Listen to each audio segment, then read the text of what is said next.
Meet Uncle Sam. He has a lot of bills to pay. Almost $4 trillion worth every year. Uncle Sam's income is a little over $2 trillion per year. To make up the difference, the deficit, he does what most Americans do. He borrows money. When Uncle Sam takes out a loan, he calls it a bond. Bonds can be held by banks, investors, or even foreign governments.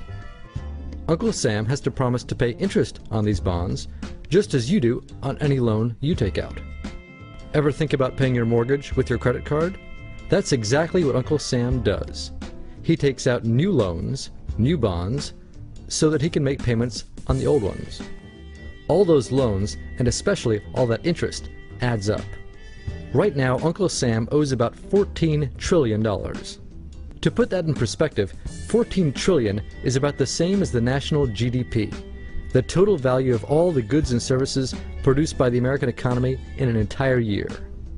It's such a huge amount of money that Uncle Sam is starting to run out of people to borrow from, and he's having trouble just paying the interest on his loans. The obvious solution would be to either cut spending or increase taxes. But if he cuts spending, the people that he's spending money on would complain that they don't have money to spend, and that he was hurting the economy. If he tried to raise taxes enough to close this gap, not only would people definitely have less money to spend, he'd probably have riots on his hands. So Uncle Sam chooses the easy way to make money. Just make it.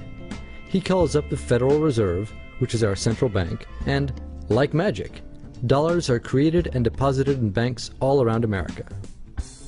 The problem is that the more of something there is, the less it's worth. Same goes for the US dollar.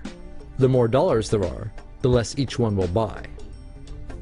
That's why commodities like gasoline, food, and gold become more expensive when Uncle Sam does his money-making magic. The commodities aren't really worth more. Your money is just worth less. That's called inflation. Remember the foreign governments that lent money to Uncle Sam?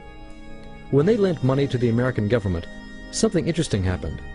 It made the US look richer, and their countries look poorer. When a country looks poor compared to America, $1 of our money buys a lot of their money. So they can pay their workers only a few pennies a day. With such low labor costs, they can sell their products in America for lower prices than any American manufacturer can. The easiest way for American companies to compete is to move their factories overseas and pay their workers a few pennies a day too. This contributes to a recession. Americans lose their jobs, stop paying taxes, and start collecting government benefits like Medicaid and unemployment. This means that Uncle Sam has even less income and even more expenses. At the same time, the people who still have jobs are desperate to keep them, so they tend to do more work but not to get paid anymore. When your dollars are worth less and you're not earning more of them, that's called stagflation. And this is why Uncle Sam is in a catch-22. He can't raise taxes or cut spending without making the recession worse. And he can't have the Federal Reserve create more money without making inflation worse. For now, he can keep borrowing money, but since he can't even pay the interest on the loans he already has, it just makes his inevitable bankruptcy even worse. Whether it's in 2 months or 2 years, the day will come when Uncle Sam can no longer pay his bills. When that happens, the banks, investors, and foreign governments who are counting on that money won't be able to pay their bills.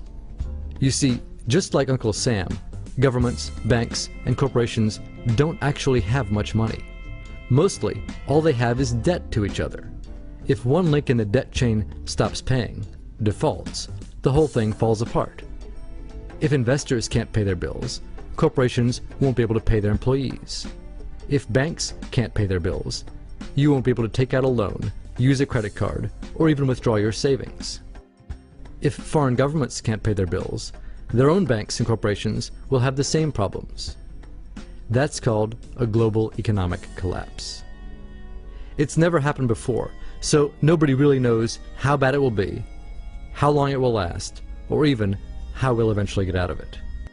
The house of cards has already been built. There's no painless way to dismantle it now. All we can do is to educate each other about what's actually going on, and to prepare for what may be very extraordinary circumstances.